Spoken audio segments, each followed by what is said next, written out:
तो नारुतो में तुमने शिनोबिस को रासेंगान से लेकर सुसानो जैसे पावरफुल जुत्सु को यूज करते हुए बहुत देखा होगा, लेकिन इनके अलावा नारुतो में 5 ऐसे शिनोबी भी है जिनसे लड़ना तो दूर, बस उनसे टच होना ही शिनोबिस की मौत को फिक्स कर देता है। हाँ, तुमने बिल्कुल सही सुना, एक नॉर्मल सा टच जो शिनोबिस को मौत के घाट उतार सकता है।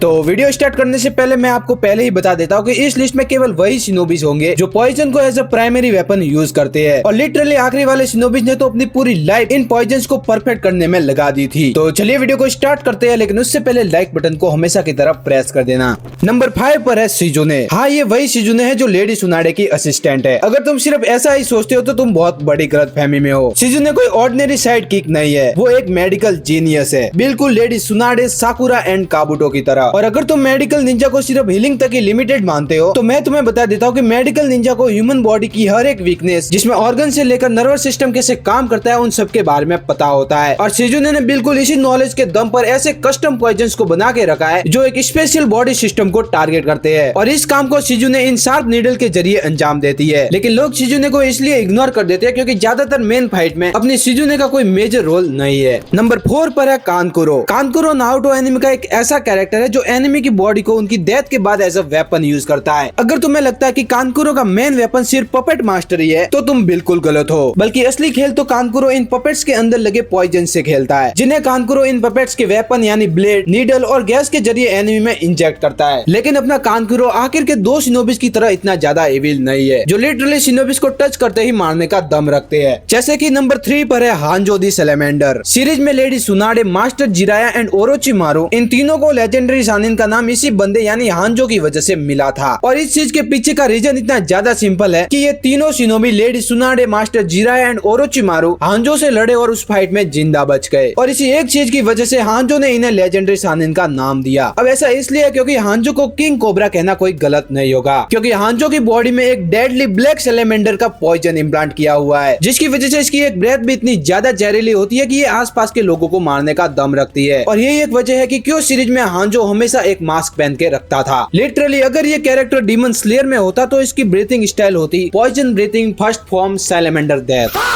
अब आते हैं हम नंबर 2 पर, जो पूरी नारुतो सीरीज में second most strongest poison users में से एक है, और वो है तोरुने आबुरामे। अब आबुरामे क्लैन का नाम सुनकर तुम्हें ये नॉर्मल इंसेक्ट यूजर लग रहा होगा, लेकिन यही एक गलतफहमी शिनोबिस के डेथ का कारण बनती है, जिसके पीछे का रीजन ये है कि इसके शरीर पर नैनो साइज के इतने जहरीले कीड़े होते हैं जिन्हें नंगी आंखों से तो देखना बहुत ही ज्यादा मुश्किल होता है। लेकिन जो चीज इसे बाकी दूसरे कैरेक्टर से ज्यादा डेंजरस बनाती है वो ये है कि तोरुने जैसे ही अपने एनिमी की बॉडी को टच करता है तब ये तुरंत ही जहरीले कीड़े अपना असर दिखाकर उस एनिमी की बॉडी को सड़ाना शुरू कर देते हैं, जबकि बाकी दूसरे कैरेक्टर के केस में पॉइजन को फुली वर्क करने में बहुत ज्यादा टाइम लगता है। और साथ ही ये बंदा डांजो के अंदर डी रूट्स में भी शामिल था। अब भले ही तुम डांजो के कितने भी बड़े हेटर क्यों ना हो, तुम्हें ये बात तो जरूरी माननी होगी कि अगर डांजो किसी को बहुत ही ज्यादा वैल्यू देता है इसका मतलब कि तुम ऑलरेडी बाकी शिनोबिस से बहुत ही ज्यादा खास और स्ट्रॉन्ग हो, और इसीलिए इस बंदे के इंस्टेंट किल की वजह से मैंने इसे नंबर 2 पर रखा है। लेकिन रुको, ये सब कैरेक्टर सासोरी के लेवल के आसपास भी नहीं आते, जिसने लिटरली अपनी आधे से ज्यादा लाइफ अपने इन पॉइजन्स को परफेक्ट करने में बिता दी। ये पॉइजन इतने ज्यादा डेडली और डेंजरस होते थे कि एक हाई स्किल मेडिकल निंजा को भी इनका एंटीडोट बनाने में बहुत ही ज्यादा मुश्किल हो जाती थी। बाकी सासोरी पूरे शिनोबी वर्ल्ड में एक निक नेम से फेमस था। वो निक नेम क्या है वो तुम मुझे कमेंट में बता सकते हो।